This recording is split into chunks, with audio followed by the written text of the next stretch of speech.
Ke whātalo whatu fo i le mamalu le tātou fia. E oro maua le amanoa e maua le nei whaasalaunga. Ia, o le nei football kalame o le Lesona o le Maimoa. Ia ua fo i ia le longlong pu i li. I le tūlanga o le tātou mamamaanga. E le ngate le soifuanga o le whaoltanga o iei tātou. Ai whapea fo i le mamamaanga tuso Faaaliga o mai inisi o fe au whaapitoa mo le nei taimi whaapitoa. Ia mō tagata whaapitoa mai e whaapitoa lava la oe o loo whaafongfonga ma veo ma paanga o le nei polkalama i teimi umai faauiga tuai le fionga le tua. Le suafa manu malo i sukeriso o whapea tuai tā lofa matalia ina mai oe. I le soonga le nei o tātou polkalame i lona Lesona lona fitu le nei o tātou iai. Ia, lausunga Chris whaatalofa atu nei tūla. Talofa. Tai mo le whaanoina fo e olo taimi. Ia e faasoa pe le fionga le tua. Ka fa tatu talo ona fianga ile ma tatu le sona. After ile tua ile nei vanoa o matu to Maimoa. E faasoa fo ile tua lo finangalo e ala mai le tusi o Faaaliga. Matu lo le tusi le lo lapta iai matu taimi o le unga le nei o matu wola ai. Whamanuia mai sa wala whaapitoa le ile ma faasoa. Ai silio ne whamanuia e so stasio lo maua le avanoa e whaafongfonga ma Maimoa mai ai nei polkalama ono Iesu. Amen. Amen. Ia, o le autu o le tātou Lesona nei o ILIGAPU E FITU. O ILIGAPU E FITU. Mana tua fo o leo ta mai atu i le tātou Lesona i la tau o wha mau whailonga ina. O i la tau ia wha sa whaatau e le tua ia mo taimi whaapitoa e se lau whaasuma le wha. E whaapitoa lava ia le whaai mau whailonga ina i le tua. O lo tātou iai pēa i vaega i e tau i le tusi o Faaaliga o wha mau whailonga i fitu. Mai o lea lava la e tau whaamatalatala atu. Mai le Mataupu e 5 lea sa te tala ina ai i e wha mau whailonga i e fitu. I o lea la e tau whaamai a e lava. Ma tātou waawai atu lava i luma o le tūlanga o whaamtalaina o wha mau whailonga nei fitu. Ia, ua umana whaamtalaina i e wha mau whailonga i ono. Ia, se tasi o vaega o wha mau whailonga. Lena yele Mataupu lena mai atu ne Mataupu E Fitu sa tatu tala no ina ni se lau fasu ma le faauiga. A le lau tatu o mai nei i le whaamau whailonga e fitu ia e te maua i le Mataupu e 8 ma le Mataupu e 9 e whaasolo atu lava le 10 ma le tasi. Ia peitai o le tatu whaataunga i le so ma le tatu tala noanga o le Mataupu e 8 ma le Mataupu e 9. Leo la aunga i tatu whaatata noanga i le so.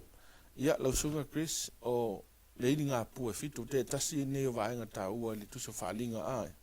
Mai o te lo le tasi fo ile nei o vaenga e o mai lo whaamtalainga o tuso Faaaliga. Ia ua whaafinga tāma nunumi whaasolo atoa. Ia peitai o lea tau te iei lava i tutono o whaamau whailonga e fitu. E le lei fo ila le tātou ai whaamau i ILIGAPU E FITU. I le si o manga o le vaenga lea o ILIGAPU E FITU. Ia se i sauno ia faisau sauno anga ole ale le winga o ILIGAPU le tuspa ia ina ia matai le whaavaino tā le sona. Ia, malo, o le afo e o le tusina o eskelu tosu tolu. E wha upo tolu 5 maleono nae. O lo ia ina i whaitau e mai ailo atu e ia le pelu o lo tautala lea nga i le tangata e afo e whaima tangata wa ai o le nu. Ailo atu e ia le pelu o lo sau le nu. A whaina te i lia le pu. O whailo atu le nu. Ia o se na te langona le leo o le pu ai le ana iai. A o ane le pelu mauti ai o ia. Ia e lunga o lona lava uru lon toto. Na ia langona le leo o le pu a ua le ana iai. A ia te ia lava lon toto. A o le na te ana ma e whaasawina e ia lon ola. Ai awha e i loa le tangata wa ai le pelu o lo sau. Ai le i lia ia le pu ma ua le whailo atu le nu. A o mai le pelu, ma o ti ai se tasi o ilato, o ti e lana mi o leanga, a o lon toto,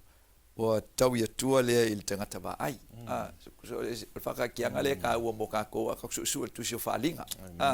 Whaka wanga i ILIGAPU, o ILIGAPU la la tau ia e leo se mea e se aku ngai lo whamau whailonga e fitu.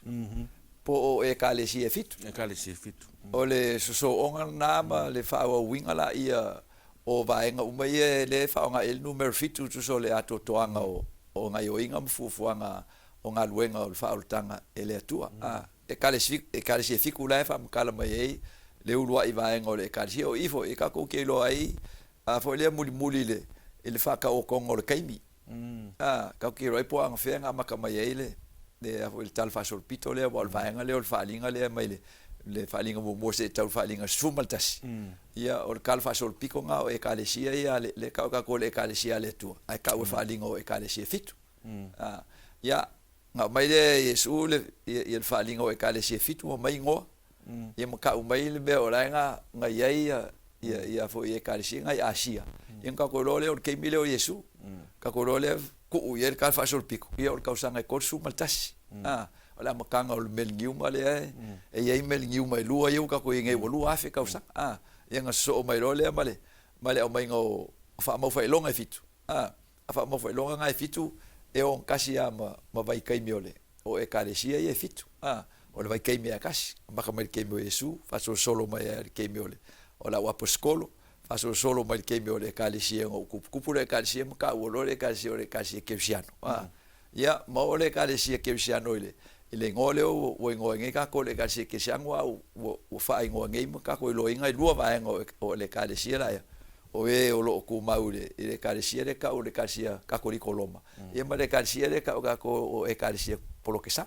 o al vaenga la ukele nga o ekalesia kesiano le maka mai la maka fa solo mai ia ngo mai le o ka ko ia fo I pu fitu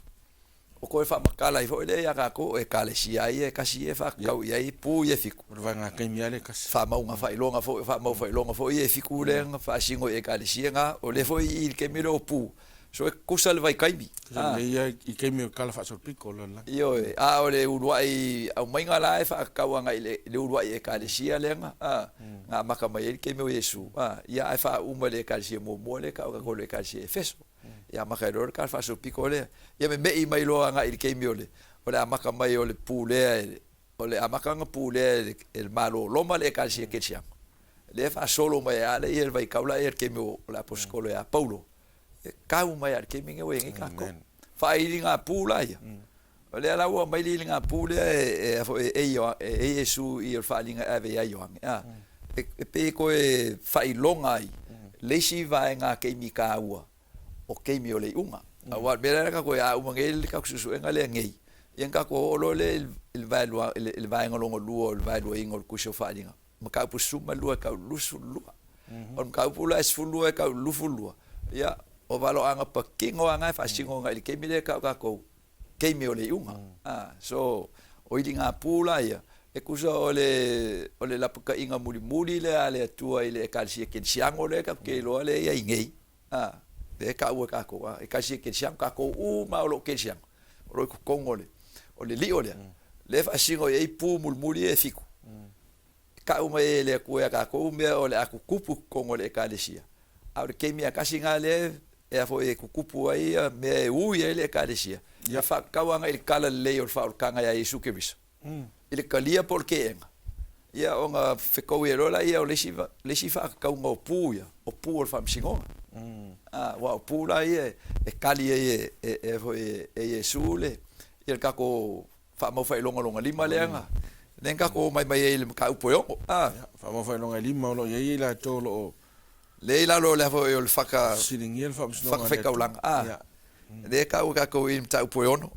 ele ka upunga e fo e fa upunga iva lo na limo fa mo fa longa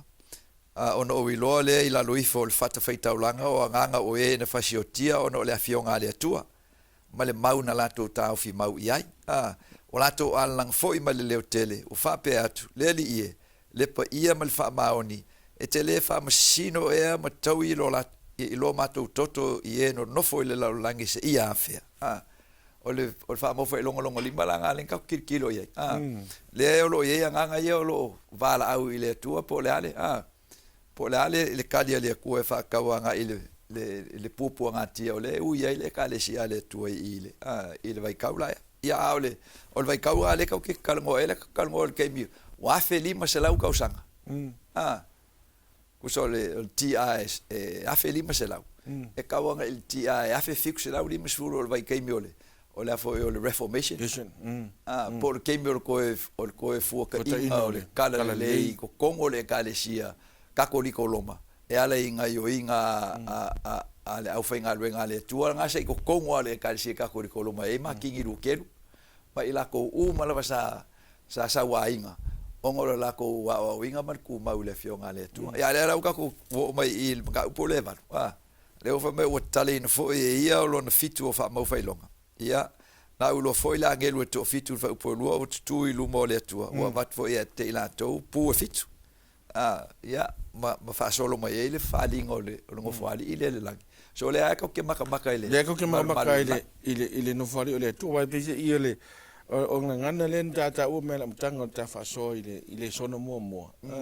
e fori mo ngana o le falfta fa ia masauninga o falfta fa ia le la utato mai wa ile vai ngor sauninga o falfta fa e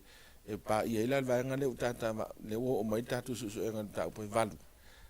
le la e le fata e mo me monongi ia o tasi ne vai ngote lo esene ia te lo esene le interesting for ile tulanga le mai ona na faia ona sunu me monongi nei ona saule o tagata male le fa mo me monongi ona tongi le ilano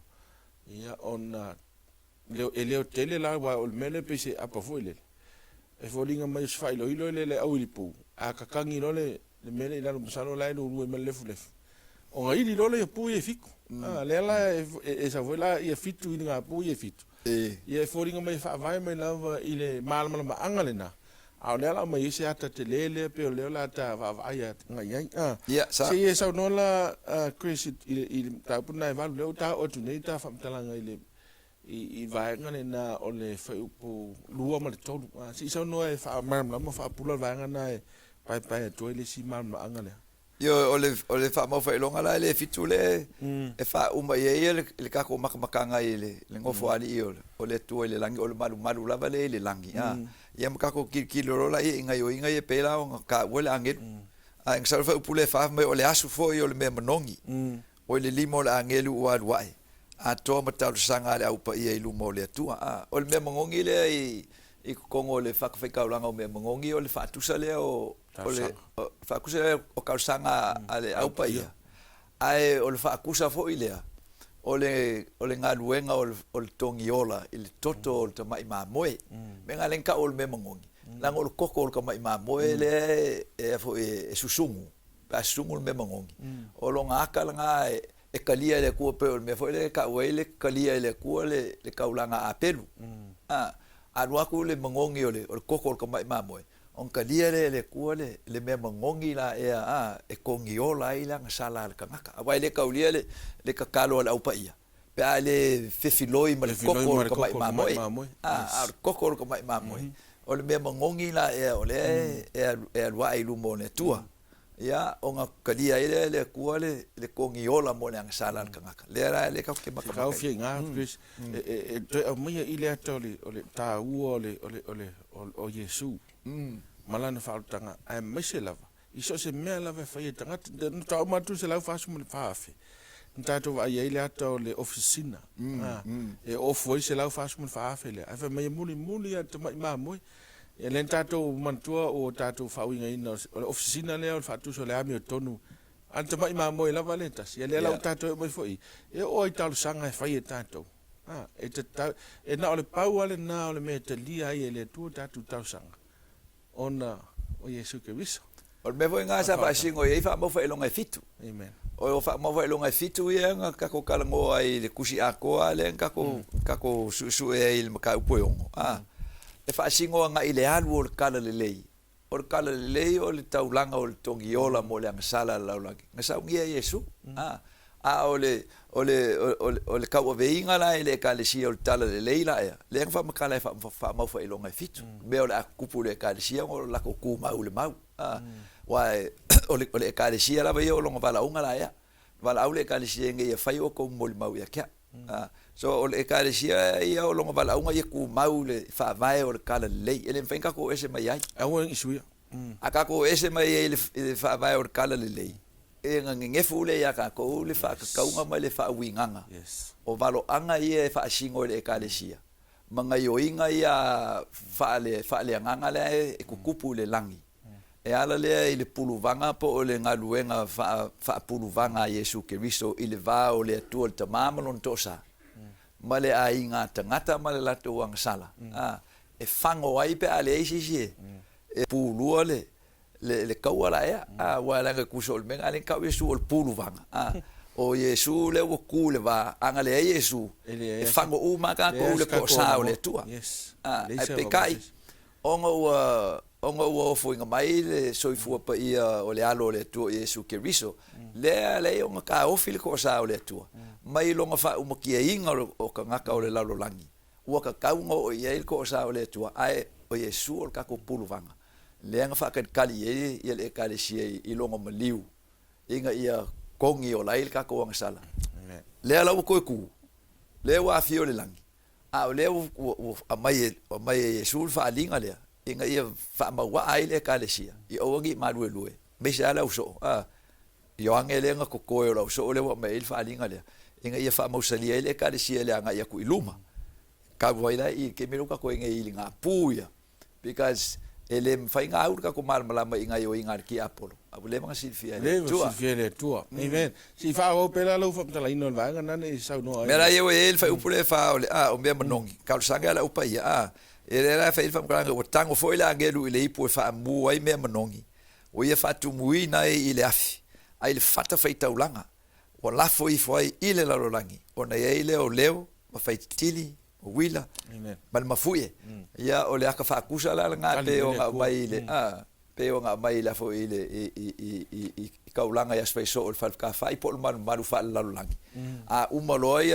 ia le fainga o le kaulanga o le afiafi o le afiafi fa ia kaulanga la ia ora le afiafi o fa kaulanga muli o le angsala le ngu ia nga sauro le fa fo le ia le afo los kaulanga mal salefu la ia po le ipu oro la ia e fo ele le fulefu ia nga tongi le la o kongi nga e kakangi loa ia nga ili lo le pu fiku e ka o kwai lo uma le sauninga o kapungi le afo ele avangoa e me fai ko sa usi sia mai sanga Maimoa e fai sanga faaaliga wang kalsanga e manga loila nga sala so le aka nga fa akusa la nga me foi le winga nga ko i o le ili le pu kapungi ka o me ka ko o le aka pungi le lofa tu noa a le lofa ku ngola le ku le nga mai pu e fiku o nga lang o vai ke mila le la ile le o kale fa mo foi longa le ale la o fa mo foi longa fiku le yes o le pu mo le la ili o nga mai foi le ku fa mo foi longa fiku nga mai foi le ku isi avango e fiku nga mai le ku avango e fiku la makanga fiku avango nga mai le ku la makanga le ka ia ka se fiku ko mai avango e fiku fa mo foi longa e fiku ko mai lo le o avango e fiku i pu e fiku i ko kongo fa mo foi longa fiku le la ilia makakalai mako fa makala mai foi le ku le ka ua o le ku mau le ka le sia ile kala le lei fa vaega mai le fa vai o le fa o tanga o ka ko ese wal menga lo kupu le ka le sia yasongi wa le lenga ka u le ka le sia ke sia ngo o le ka sia papolngia wo faika anga that's the word ka lo ngo wo ese mai le fa vai o le fa o kanga o le kalia o nga se kalia o se wala ko ave se ai la le me manongi le e ka ko kokol ka mai Maimoa na ngo le wa ave la ko fa mai la ko fa vai fo por fa vai ese le ka ko le afi ese le fa nga le kokol ka mai Maimoa a fa nga ka ko le koko ese e fa vai ele ka ko fa o kanga le wa o ngai e ku kia e ka sia ku kia ka sia le ala lenga be ele kua e pu e fiku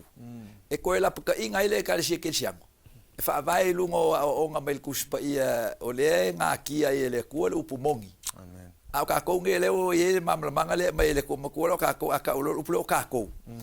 o ka ko ia le ko ngo le ka sia ke sia ngo long kalfa so piko a ko wa le ke imal malama o ma ui i faaaliga ia ngalang mamlama o ma ui faaaliga fa pe o nga ka pe o wesele yo pe o mo awor kala le pe o wiki lifi o ka ngakala ia mai le vai kausanga le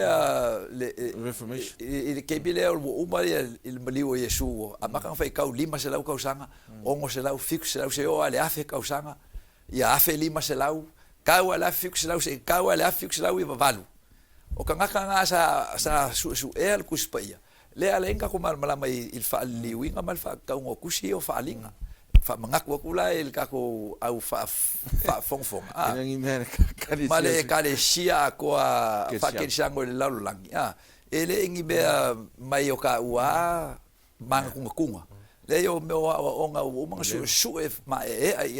le kale sia le kua e ala il ka inga le nga pa ia wa menga le nga fa pikole le nga luenga le fa il malu le langi lang ol fa ilonga nga le ele ku Yesu le kale sia fa makuoki ola ola Yesu ma losi le nga le mai yes so songi ka ma ole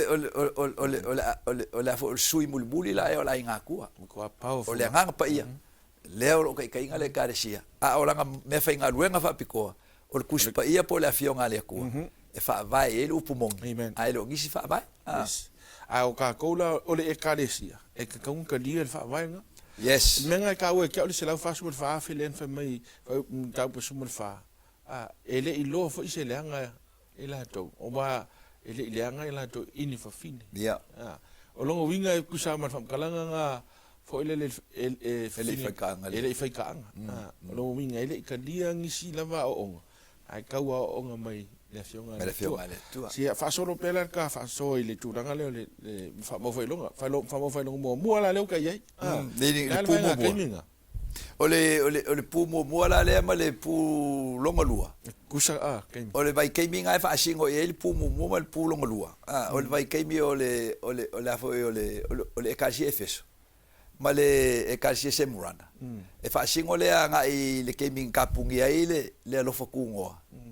mo le ngu o Israel po o Yukaia mankua ole o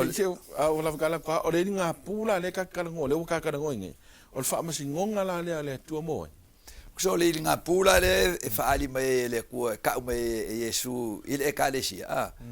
ele o fa pe o sa wa inga le ka sia ele o mai ka winga le tu o lo ye le o la esi le mai le ku mas ile fia ele ku me o la ku pu le ka le sia le ka le sia la en fa ngo nga ku la on ka ko pupu ngakia on ka ko kangire le ku ka ko manga ku la fa ka ko le ku ya fa me le fa bo fa longa lima ngo fa ya ku le upa ia o afea ya fa mal kali pa ka kali si ko kiki ya la o ini ele nga pula le ra e fo ele nga pula wa makaing fa ali mai le ku le ele la fa ele tu ele ia fo ele ka waso le ku ele pupu nga ki le karesia le Yukaia le nga fanga u mai Yesu o longa valo anga le nga ye a ko ka usanga fixe fu mai ka usanga fali mo fiku le fali nga men kangero o ka ko ge ma la mai o isi ele ma la menga ai la fa singole ia le lofku nga avel ngu o Yukaia o la ko nga ka o ngu o le kua o la ko nga fa sa ko lo Yesu fa sa ko lo nga la Yesu ngala ko amakai ngala ko kapungia le lofkungo ai kapungi le lofkungo ngo fikongi sekfang ti a korsu malfa ya o ngala le fa ilonga ile ilinga pula ole baenga ngo soi wa o pu e luanga e o pu mo ili fo ela ngel mo el pu na ele o le to amale afi fe filo il toto la fo i fo la langi ona sunu na ile o le tolo vaenga la au mo sunu na ia vauiti la o malava wili fo longo do angelu pu na ile pese i se maunga tele o mu le afi o la fo i fo il sapi so ingale ka ke lo ile fo ile se ngo o pu ye lua o le pu longo lua ngai fa ka wanga ile maunga e o le maunga lai ko o le nganga fa valo anga mai le fengen kwai o le malo so le malo loma le nga so malengu o Yukaia le ka pugiro la fu ngol ti a kosu ma fa ya malo lo male fa singo ya ile la fo de bonga le o fa i fo le malo lo ma pe on ka ko lo mai le valo anga ya kangero ya malo sful na ye ngai wale ka pungir malo lo mal ka usanga fa se la fix full mon kup wo mal malo lo ma fa ka el pulo ngolua le ai le pulo ngolua le a ngelu le al vai ke mi a ko alanga o la e ui e le kalesia o lo o aki nga e le nganga pa ia I lunga o le kala le lei o le kongi ola I le koko o Yesu Keriso masawa inga e kalesia le la e il fam singonga le e afo e sawi pu e lua o apu nga mo ma lua nga e nga I le afo I kaili nga pu nga amaka o le maengolon tolu po le pu ia lon tolu e yelon na faatatau nga te tusai matuso I sairom tau pa sumal fama Lucas Food o le si faiso so longa I le tulanga na I le ILIGAPU e tolu ILIGAPU le ka ua I le kodua o le waili fo e lon tolo angelu pu on pa ua ile na ile langi o le fitu tele o mu e pe o se la mepa ma pa u ifo e lon tolo o vaenga o vaitafi a tom puno vai o ingol fitu ile ona fa ona inai le o lon tolo o vaenga o vai o ti fo I tagata to tele le vai ina o fa ona ina ia ole afo o vai kemile o le ekalisia lon kodu le fo e fa singo nga nga ile pa u ifo le o la fo o ki apolo mai langi de fa singo nga ile ILIGAPU le ia awa o le me onga nga le fa ka nga ile amakanga nga urufia le ekalisia wa o le vai kemile ka ngoi ka ko ile fo ile ekalisia lon kodu le o le ka ngoka ko ile fo ile fa mo fa longa lon tolu nga e ka umai nga le ti a kodu lo lima se la mongup pero capo le solo muri le ko le kalesia mai lu pumongi le amaka le nga ofi mai ko kongo le o le afo o le kalesia le ia le afo ile kulanga le o le fefiloi o le upumongi male mal fa pau de fa singonga e le vai ke milo le pulong kodu le ke mile le ka o le Middle Ages yo e fa solo kwalanga il ke milo le pongsaki kele on Dark Ages Yo Dark Ages ai fa singo le nga ile me o a kupu ile fionga le tu e ko le wa o menga le ka ILIGAPU ya ki so ke mi kongwa nga le o mo kwa ke le fa inga ile pumong yo wa le la o pe o maui e kuloma le sa wa ai pe o le kalesia on ko ke mi nga le nga kula I mai lo le kalesia o mo kwa wo maui lo mai le I longa kalafasol piko fa malo ai le maui lo mai langa I longa malosi malanga pule fa malo nanga lau kufa ka sima le kalesia nanga lau maulu ko kongu le fainga malo loma ile kalesia malonga ma fa nga ile fa vai o fainga malo fa loma e fa ele fa vai o fainga malo fa le kalesia so ele maui la roma fo ele I longa kulanga pe on ka koe pe on ka ue kangelu e a fo e umale o mea ia so ma le vai e filongi aile ele o mea ma le o mea so vai ke kongo nga le fa singo e ILIGAPU ia so ILIGAPU le kolu fa lima e kauleongo e share umale vai nga ke mile ala e ka ngoa ko ile afaing le afia ingo o le ekalesia mai longa fa vai mau o le kala le lei ia wa onga sese ma wa onga ekele o le akula I mai e ala le inga yo inga ki apolo wa mele ngi ka ko ile ka ki kalongo a fo le I fam kalanga mai le ko ekalesia mal me la kupu le ekalesia mal kala le lei ai le fam kala mai apo po ai le e a fo e fe nga ile ekalesia mo nga fa inka ye u yai ai umangele songa le yang amakalo le fa makala ai lo sao me le ko po ile kalongo ye ia on ka ko amakalo le ka ko fa makala ba nga fa inka o valuanga e ka oi ngoa ma suafa o kangaka ma e kalesia ma loku ma nga yoinga e kele o keimie ki nga ai loko kangaka ele o ka ko nga sawaia ele o ka ko Yesu suel ko e o le kuala mai le nganga la ala fa nga le ko le nganga o le kala fa sol piko mal si o manga nga o la ile kalesia e ka uma le ko ya ka ko le fili mo folinga manga nga yoinga wa menga le mo ILIGAPU ya wa ILIGAPU long lima ongo malefiku ia la ke fai ka ko inga folinga vo io sol fongu pe o le onga folinga ma akarava ia ma si e maka ia o menga pe ke lo ke mina ko wingo ame ko fa fefe io ai le lo wingo mong o winga nga fa makala ile o menga la fa makala mai le ku me fa ke mongi nga yo inga na ia al kala ko po sa kan A o me fa ke mongi uma ngai a me se ale mo fa longa e 5 ma le omo. Ngai e fa makala ngai. Active ya. Active ki fa apo. ke mongi ki apo. Yes. Si sa ngo wale le ko e to la ka ke ni. Sa ngo mai vaega fa ke mongi mo so o ngo lo le vaega longa fiku. Yo mo fa longa fiku. O vaega la ia fa ke mongi le nga vai mai ka ko su engale maka upo se fulu. Wa ke vai e sa wal maka upo valu maleiva. Ya e o man maka upo se fulu suile le maka upo mal e so aku masumar kasi wa se fulu masumar kasi. Ya ese le mela fa mkala mai ia fa mkala mai le mka upo se fulu ya ka koule ia la fo ile faaaliga la ba e yo angelu e kulva el sami mal ele u longo lima le kusi ola makala fa makala mai ya ka ko Jesule ia langa ngai o inga fa pikoa e a mai ele e kalesia mai long kala fa sol piko la ukele ave ngai longa makanga o le kala fa sol piko le uma pakingo ala nga ile uma ke mila ia e fa singo fo nga ile upu le angelu ngale mai ele ko yen kemi o menga lenga ka ya kangelu ya o menga nga fa ka nga ile I faaaliga nga ave kangelu mo fa ko ya kangelu fa mo fa ilonga se yo yon kemi on pola yo le unga lela u fa mai la angelu ala ele ko yen kemi il fa upunga nga ele ko yen kemi lenga fa I la angelu